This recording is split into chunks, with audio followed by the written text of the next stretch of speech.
I'm very proud of where this organization has come to. 40 years is a lot of years, but it went by really fast when you make progress every year. Right.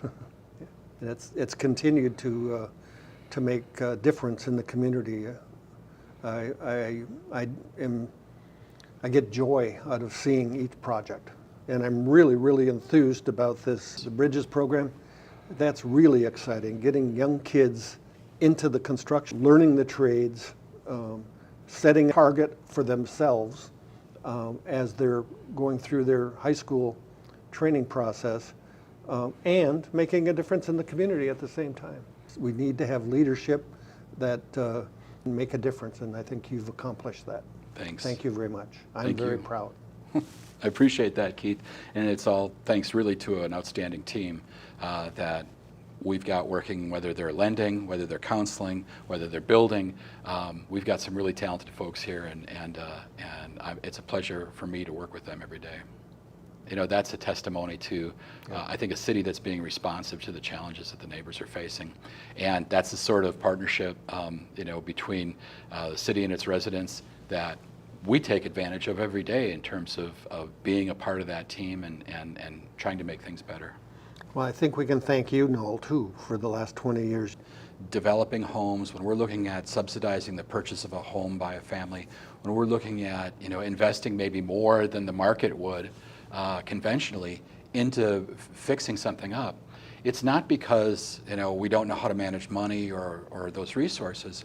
It's because in a lot of cases, some of these older neighborhoods and near downtown neighborhoods, or even as we look about the broader region, rural neighborhoods and other communities, sometimes the market doesn't do an adequate job of reinvesting in the infrastructure, whether it's the major systems of that house, the furnace, the roof, the windows, those sorts of things. And so the work that we're doing is oftentimes trying to undo disinvestment that may have been decades in the making.